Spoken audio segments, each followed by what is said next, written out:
प्राचीन काल की का बात है।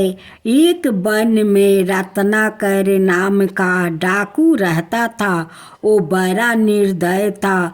वो राह चलते लोगों को लूट लेता था।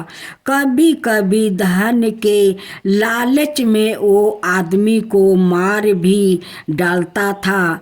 रत्नाकर की दुष्टता का कारण उस वन का निवासी बड़े दुखी थे। एक दिन की घटना है। नारद मुनि कुछ ऋषि मुनियों के साथ उस वन में से होकर जा रहे थे। रत्नाकर मार्ग में मिला। उसने नारद मुनि से कहा, आपके पास जो कुछ धन दौलत हो वो सब मुझे दे दो, नहीं तो मैं आप सब को मार डालूंगा। नारद मुनि ने हंस कर कहा, भाई हम लोग साधु महात्मा है, हमारे पास धन कहाँ है, हमें जाने दो। रत्नाकर बोला, यदि आप मुझसे धन छुपा रहे हैं तो समझ लीजिए आपको अपने जीवन से हाथ धोना पड़ेगा। फिर कुछ क्षण रुक कर क्रोध में वो बोला, बोलो आपका धन कहाँ है।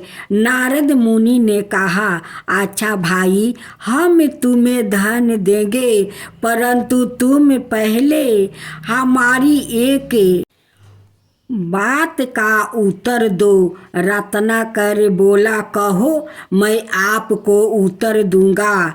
नारद मुनि ने कहा, भाई यह पाप तुम किस लिए करते हो।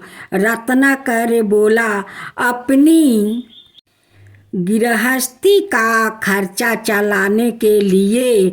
नारद मुनि ने फिर पूछा, अच्छा इस प्रकार जो पाप तुम कर रहे हो। यह प्रश्न सुनकर रत्नाकर चौंक गया। प्रश्न कठिन था। बोला, इस बात का उत्तर तो मैं घर वालों से ही पूछ कर दे सकता हूँ।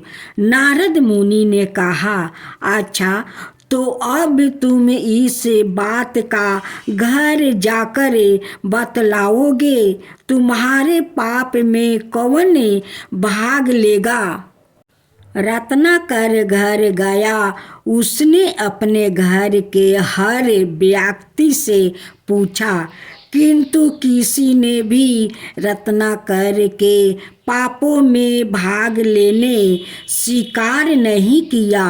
अंत में नारद मुनि के पास आकर उसने सारा हाल कह सुनाया।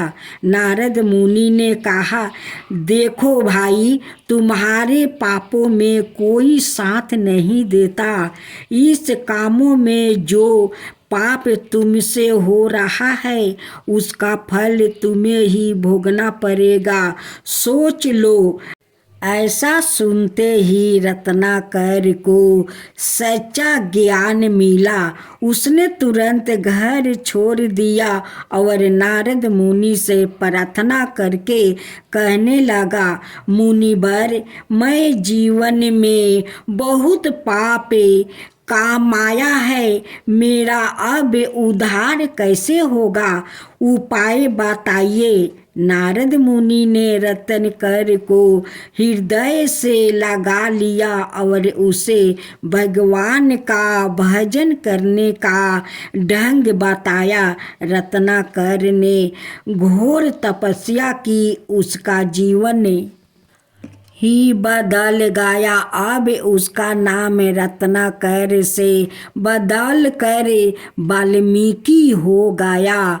वही वाल्मीकि ऋषि थे जिन्होंने सबसे पहले संस्कृत में रामायण लिखी है महर्षि वाल्मीकि ने।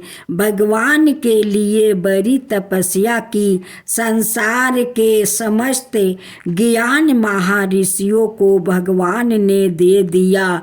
उनकी तपस्या का ही यह फल था जिसके कारण आज वो संसार में अमर है। उनकी रामायण आज घर घर में भक्ति का प्रकाश कर रही है। जन्म से ही कोई मनुष्य महान नहीं बनता। मनुष्य के कर्म ही मनुष्यों को पतन और उत्थान की ओर ले जाते हैं।